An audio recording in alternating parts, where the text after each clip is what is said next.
Good morning, gardeners, and welcome to Wednesday, May 31st. My name is Catherine, and I created a show called Good Morning Gardeners, even though I can't grow green things because I'm referring to gardening metaphorically. We are planting the seeds for a better day. We're starting our day by getting in the right mindset to cultivate a better life for ourselves, better communities, and a better world. Today is World No Tobacco Day. The annual World No Tobacco Day campaign is an opportunity to raise awareness on the harmful and deadly effects of tobacco use. The member states of the World Health Organization created World No Tobacco Day in 1987 to draw global attention to the tobacco epidemic and the preventable death and disease it causes. This year, the call to action is Grow Food, Not Tobacco. 349 million people across 79 countries are facing acute food insecurity, many in low and middle income countries, including over 30 countries on the African continent. Many of these countries use large areas of fertile land to grow tobacco rather than healthy food. Growing tobacco causes ill health among farmers and farm workers and irreversible environmental loss of precious resources. Tobacco growing harms our health, the health of farmers, and the planet's health. Unfortunately, the tobacco industry interferes with attempts to substitute tobacco growing, which contributes to the global food crisis.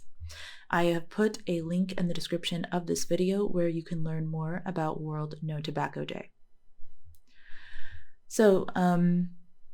This is my first day back from my little vacation, and I went to Prague, and it was amazing and fun and just an incredible city and really great experience. But I don't feel refreshed. I don't feel, ready to, or I didn't feel ready. I feel better now, but yeah, it was a struggle this morning. And not just this morning, last night, if you ever have heard of the phrase, the Sunday scaries, I was getting that last night. And as a result, I ended up staying awake later, much later than I should have, because I was sort of just resisting the end of my vacation. And I was just, it's a really interesting phenomenon. I think there's a phrase for that, but I can't remember it right now. But anyway, have you ever heard the phrase, I need a vacation from my vacation? Well, I kind of felt like that this morning, which is weird because, my job, it's not like that hard. Like I work for myself, I set my own goals, and in many ways I have my dream job. It can be, most of the time it's very fun, but so I didn't really understand why I was experiencing that this morning. And it was rough. So yeah, unfortunately I don't have any of the great insights that I had been promising you from, getting a refreshed perspective. I don't know, maybe that'll come later. But this morning, it's just a win that I am even talking to you.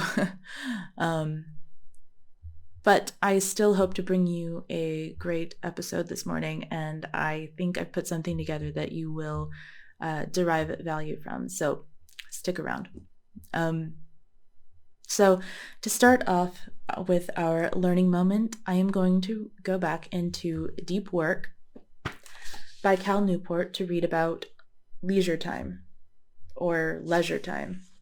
I think it's leisure if you're American and leisure if you're British. So in the part of the book that I'm going to read from, Cal Newport is arguing that the reader should stop using the internet to entertain themselves. He points to Huffington Post, BuzzFeed, Business Insider, and Reddit as examples of entertaining websites that are designed to keep you distracted for as long as possible. He even goes so far as to call these sites addictive. Personally, I haven't spent a lot of time on these sites, and when I have visited them, I didn't find them particularly entertaining or addictive. However, this book was published in 2016, before the rise of the scrollable short-form video app configuration that has taken over much of our social media. And personally, I do find scrolling these short videos very addictive. So this is what I am thinking of as I read this section. These sites are especially harmful after the workday is over, where the freedom in your schedule enables them to become central to your leisure time. If you're waiting in line or waiting for the plot to pick up in a TV show, or waiting to finish eating a meal, they provide a cognitive crutch to ensure you eliminate any chance of boredom. As I argued previously, such behavior is dangerous as it weakens your mind's general ability to resist distraction, making deep work difficult later when you really want to concentrate. To make matters worse, these network tools are not something you join, and therefore they're not something you can remove from your life by quitting. They are always available, just a quick click away. Fortunately, Arnold Bennett identified the solution to this problem 100 years earlier. Put more thought into your leisure time. In other words, this strategy suggests that when it comes to your relaxation, don't default to whatever catches your attention in the moment, but instead dedicate some advanced thinking to the question of how you want to spend your day, your time off in your day. Addictive websites of the type mentioned previously thrive in a vacuum. If you haven't given yourself something to do in a given moment, they'll always beckon as an appealing option. If you instead fill this free time with something of more quality, their grip on your attention will loosen. It's crucial, therefore, that you figure out in advance what you're going to do with your evenings and weekends before they begin. Structured hobbies provide good fodder for these hours as they generate specific actions with specific goals to fill your time. A set program of reading, where you spend regular time each night making progress on a series of deliberately chosen books, is a good option, as is, of course, exercise or the enjoyment of good in-person company. In my own life, for example, I managed to read a surprising number of books in a typical year, given the demands on my time as a professor, writer, and father. On average, I'm typically reading 3 to 5 books at a time. This is possible because one of my favorite pre-planned leisure activities after my kids' bedtime is to read an interesting book. As a result, my smartphone and computer and the distractions they can offer typically remain... There's no active call. Okay. So, yes, his devices typically remain neglected between the end of the workday and the next morning. At this point, you might worry that adding such structure to your relaxation will defeat the purpose of relaxing, which many believe requires complete freedom from plans or obligations. Won't a structured evening leave you exhausted, not refreshed, the next day at work? Bennett, to his credit, anticipated this complaint. As he argues, such worries misunderstand what energizes the human spirit. So Arnold Bennett wrote, "What? You say that full energy given to those 16 hours after the workday will lessen the value of the business 8 hours? Not so. On the contrary, it will assuredly increase the value of the business 8. One of the chief things which my typical man has to learn is that the mental faculties are capable of a continuous, hard activity. They do not tire like an arm or a leg. All they want is change, not rest, except in sleep."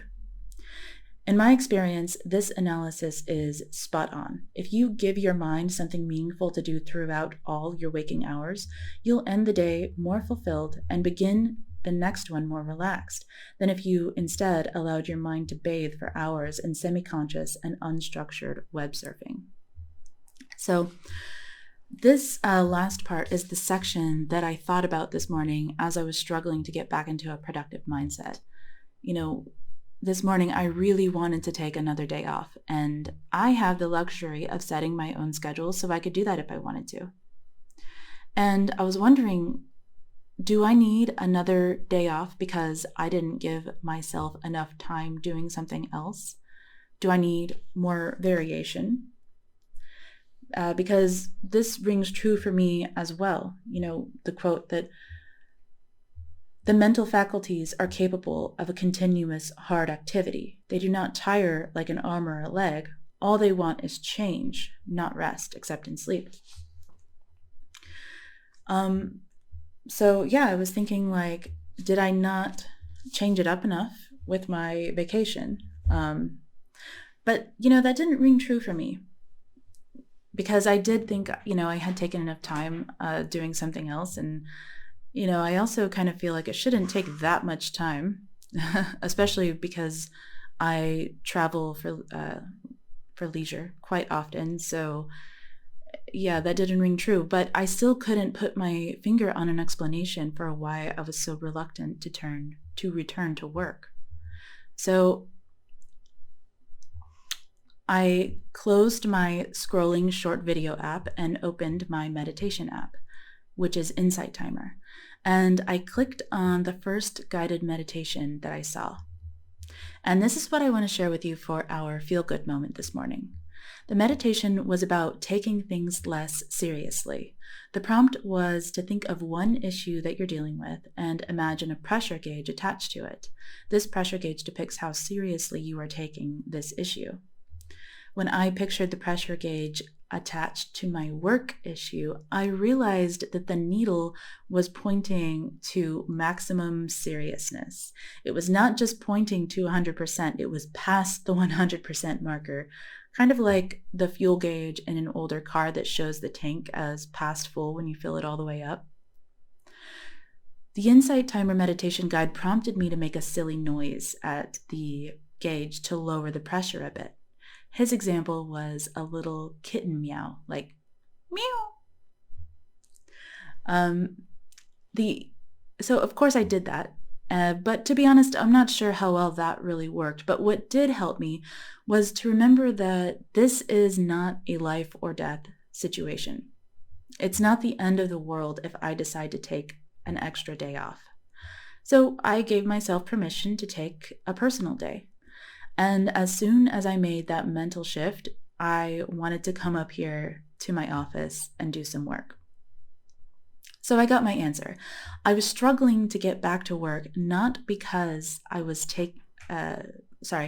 struggling to get back to work because I was taking it too seriously.